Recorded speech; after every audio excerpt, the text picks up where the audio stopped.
hate when he's gone. It's not dramatic. I don't cry or pace or sleep on his side of the bed on purpose. I just notice the house differently, the way sound moves through it, the way it settles. We live in a quiet neighborhood, single-family homes, spaced out just enough that you don't hear your neighbors unless someone's mowing or arguing in the driveway. No sidewalks on our street, just grass and mailboxes. People wave when they drive past. Nothing ever happens here. That's something everyone agrees on. There are no break-ins. There was a car rummaging once, years ago, but it was unlocked, and that barely counts. Right now he's on a business trip, 3 nights. I didn't argue about it. I never do. I just asked when he'd be back and whether he'd text when he landed. That night I double-checked the locks. I always do when he's gone. Front door, back door, the little latch on the sliding glass door that sticks sometimes. I check the garage door from inside the house, even though I know it's closed. I don't open it. I just press the button and wait for the light to blink. There are no pets, no kids, just me and the house. When I go upstairs, I turn off the lights behind me, room by room, like I'm closing something carefully. The bedroom feels too big when I get into bed. I scroll on my phone longer than usual, longer than I should. I let a video play even after I stop watching it, just for the noise. Eventually, I turn everything off. The quiet is immediate, not loud, not heavy, just present. I'm almost asleep when I hear it. It's downstairs. That much is clear. A sound that doesn't belong to the house settling or the heat kicking on. It's sharper than that. Not loud exactly, but defined. Like something striking something else and not bouncing.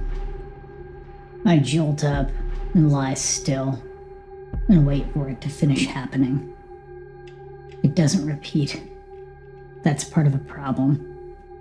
My heart starts going anyway. Not racing yet, just active. Like it's been told to be ready. Glass, I think, but not breaking. More like touching glass wrong or scraping. I try to replay it in my head, and I can't get the sound right. Every version sounds worse than the last. I tell myself it's the house. I tell myself that because I don't have another word ready or an explanation. Houses make noise, that's what people say. Wood shifts. Pipes knock. Old windows do things when the temperature changes. I don't remember where I read that, just that I have read it at some point. It feels important that I've read it. It means I'm not panicking. It means this is normal, even if it didn't sound normal. I keep my eyes closed. If I open them, I'll have to decide what to do next. My phone is on the nightstand. I don't reach for it. If I check the time, it'll make the sound part of that sequence. Before this, after this, I don't want that yet. Another minute passes. Maybe it was 30 seconds, I don't know. My sense of time has already started thinning out around the edges. My heart rate climbs anyway. It doesn't spike, it just keeps going, like it's trying to catch up to something I haven't admitted yet. I think about getting up. I picture myself walking to the top of the stairs, turning on the hallway light, the way the light would hit the banister first, not the bottom. I think about how the stairs creak on the 3rd step from the bottom. I've always meant to fix that. I think about how loud my feet would sound in the quiet house and how that would somehow announce me before I saw anything. I tell myself that if someone were actually in the house, there'd be more noise, footsteps, drawers, something ongoing. This was one sound, singular, isolated. That's not how break-ins work. I know this. I've watched enough news. I've listened to enough people explain what real danger looks like. I stay in bed. I pull the comforter up higher, even though it doesn't make sense. I don't believe it protects me. It just changes the feeling of my body. It gives me something to press against, like a boundary that I didn't have a second ago. Another sound comes. Different, lower, like something shifting its weight, or like something being nudged and then stopped. This time I opened my eyes. The room looks exactly the same, dark but familiar. The outline of the dresser, the door, the faint glow from the streetlight through the blinds. Nothing's changed, which somehow feels wrong, like the sound should have rearranged something, even slightly. My heart is loud now.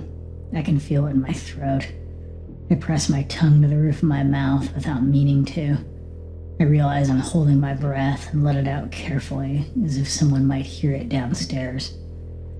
I tell myself that if I wait, it'll stop, that whatever it is will finish happening. That's always how noises work. They resolve themselves. They don't require participation. I think about calling him. I don't. He's probably asleep, or in a meeting, or on a plane. I don't want to explain this out loud. I wouldn't know how to start without sounding foolish. I imagine saying, I heard something, and already hear the pause on the other end. I listen. Nothing happens.